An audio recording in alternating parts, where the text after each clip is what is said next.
mais c'est les enfants. Oh, vous êtes revenus les enfants. Oh, je suis trop content. Moi, je m'ennuie pendant le confinement. Oh, chouette, chouette, chouette. Vous revenez à l'école. Oh, je suis content. Et vous, comment ça va les enfants?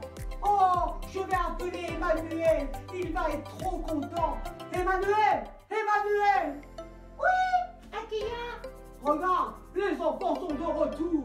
Où ça les enfants? Regarde devant. Oh, oh oui, bonjour les enfants. Oh, je suis trop content. Les enfants sont revenus. Je suis trop content. Et vous savez, vous venez à l'école, eh bien on a une nouvelle maîtresse de confinement. Venez voir, elle s'appelle Valérie, la nouvelle maîtresse. Oh, je vais la chercher. Je suis trop content. Je suis trop content. Nous sommes trop contents, contents. Bonjour les enfants, je suis Valérie. C'est la nouvelle maîtresse. Je vais me présenter, toi t'es un coquin. Hein? Je suis donc Valérie, la nouvelle maîtresse pendant le temps du confinement. Bien revenue à l'école de Jésus, Christ de Nazareth. Nous allons passer un petit temps ensemble. Comme vous êtes de plusieurs niveaux, de plusieurs âges, plusieurs écoles, je ne sais pas où vous en êtes. Donc je ne vais pas vous raconter toute la vie de Jésus-Christ. Alors nous allons nous concentrer sur sa mission. Pourquoi il est venu? Pourquoi Dieu nous l'a envoyé? Pourquoi Dieu l'a envoyé ici-bas? Et il est venu particulièrement pour 3 jours importants qu'on appelle Pâques. Ok, vous me suivez? Oh oui, moi aussi. Emmanuel, je pense que tu es trop bavard. Je sais que tu es très content, mais c'est l'école. Donc tu vas aller t'asseoir avec Gros Nounours et tu vas écouter comme les autres enfants. Oh. Un petit rappel, Dieu a créé le ciel, la terre, les étoiles, les arbres, les fleurs, les animaux, tout ce qui s'y trouve, c'est Dieu qui l'a fait. Et quand il voit sur son trône, il dit c'est bon. Quand il a vu comment les hommes sur la terre se battent, se disputent, se grondent, ils ne prennent pas soin de la nature, il s'est dit, il faut que je leur envoie mon fils Jésus qui va leur apprendre comment est mon cœur d'amour, donc je vais leur envoyer mon fils, il va leur apprendre. Donc Dieu a confié son fils dans une famille. Il a choisi Joseph comme papa et Marie comme maman. Donc Jésus, il a grandi comme tous les enfants du monde, il a joué au ballon, il a joué au foot, et vers l'âge de 30 ans arrivaient les jours de sa mission. Donc voilà, il cherche Jean-Baptiste, qui est dans le Jourdain, et il vient se faire baptiser. Jean-Baptiste baptisait beaucoup de gens, et d'un coup il a dit, lui, c'est le Fils de Dieu. Comment il a su ça, Jean-Baptiste? Parce que la colombe est venue sur lui. Alors là, je vous arrête les enfants, parce que vous allez entendre plein de choses sur Jésus. Et ce qui est très important que je veux vous apprendre, c'est qu'il faut toujours vérifier. Moi, je vous demande d'apprendre à vérifier. Et pour cela, Dieu nous a laissé sa parole. Dedans, il y a des hommes qui ont eu l'Esprit de Dieu qui leur a dit « Tenez, je vous donne la vérité et à chaque fois que vous ne savez pas, que vous voulez connaître la vérité, vérifier, vous regardez dans ce livre.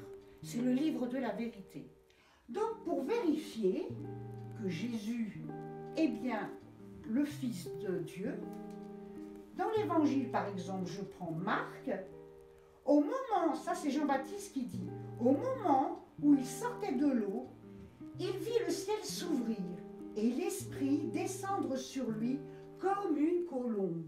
C'est pour ça qu'on reconnaît que c'est le Fils de Dieu, parce que l'Esprit est venu et on l'a reconnu parce que c'est comme une colombe qui s'envolait. Donc ça, c'est très important de toujours vérifier tout ce qu'on vous dit. Et même moi, si je suis une maîtresse.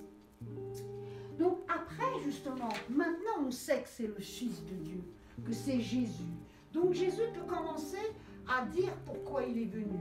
Et Jésus, il est venu dire, Dieu est amour, mon Père est amour, et moi je suis amour, et je viens vous donner l'amour, vous faire comprendre l'amour de Dieu, cet amour qui remplit le cœur. Alors du coup, il est venu enseigner d'abord aux adultes. Et il leur a dit, aimez-vous les uns les autres comme je vous ai aimés. Mais ce que vous ne savez pas, c'est que Jésus aime particulièrement les enfants. Et vous savez pourquoi il aime les enfants? Il aime beaucoup, beaucoup les enfants, parce que les enfants, ils arrivent à croire sans voir. Parce que les enfants, ils écoutent avec leur cœur. Et les enfants, ils savent reconnaître quand quelqu'un est gentil. Donc, il l'aime beaucoup. Les enfants ont tout de suite vu qu'il était amour. Du coup, quand les enfants prient, Jésus, il exauce beaucoup leurs prières. Il aime tellement les enfants, Jésus. Et après, comme justement les adultes ont des fois du mal à croire sans voir, donc Jésus, ce qu'il a fait des miracles. Il a sauvé des malades, il a marché sur l'eau, qu'est-ce qu'il a fait encore? Il a multiplié les pains et les poissons, donc il a fait plein de choses. Mais vous voyez, il parlait tellement d'amour que plein de gens commençaient à le suivre. Tout le monde voulait suivre Jésus. Jésus et l'amour, ils sentaient combien il était bien. Alors les chefs qui habitaient dans la ville, ils se sont dit, celui-là, à cause de lui, on ne peut pas faire la guerre, à cause de lui, on ne peut pas faire de l'argent. Ah, celui-là, ils commençaient à être jaloux de Jésus. Ils étaient jaloux de Jésus et ils se sont dit, ce Jésus, il faut qu'on le fasse disparaître. Alors, ils ont fait ce qu'on appelle un complot. Ils ont décidé de vouloir au début le mettre en prison, donc ils l'ont fait arrêter, ils l'ont fait un mensonge sur lui, et comme ça, il s'est fait juger. Mais eux, ils avaient déjà tout décidé. Quoi qu'ils disent, de toute manière, il était déjà ce qu'on appelle condamné. Mais comme ils étaient très méchants, au lieu de le mettre en prison, ils ont décidé de le faire mourir sur la croix. Oh, la jalousie, les enfants, la jalousie, c'est du poison. Alors, comme ils sont très méchants, ils ont décidé de le mettre sur la croix, mais avant de le mettre sur la croix, ils ont décidé de lui faire porter la croix. C'est lourd. Dans une ville entière, ils l'ont fait porter la croix. Il y a des gens qui l'ont hué et il y a des gens qui se sont moqués de lui. Et lui, il a été courageux. Il y a même quelqu'un qui a voulu l'aider à porter sa croix. Les soldats, ils lui ont dit non, laisse-le. Et Jésus, il a porté sa croix jusqu'à une montagne qui s'appelle Golgotha. Et là, ils ont décidé de l'accrocher sur la croix pour qu'il meure. Oh là là là là. Ah ben je vais avoir besoin d'aide. Et Emmanuel, tu veux venir m'aider? Ah oui, je suis trop content enfin. Coucou les enfants. Eh ben Emmanuel, tu vas jouer le rôle de Jésus. Tu vas aller à la croix. Hein? Oh bah dis donc, c'est pas drôle. Donc Jésus, il nous aime tellement que quand il est parti à la croix, eh ben il a décidé d'emmener avec lui tous nos péchés. Alors je vous ferai un cours sur le péché, hein, parce que c'est compliqué. Le péché, c'est quand on fait des bêtises, quand on va se moquer, quand on va faire des mensonges. Donc du coup, ils ont mis Jésus sur la croix. Et au moment où Jésus il était sur la croix, il a continué à donner de l'amour. Il a dit, papa, Dieu, papa, pardonne-leur, ils ne savent pas ce qu'il faut. Il y a eu un grand orage et il a dit, tout est accompli.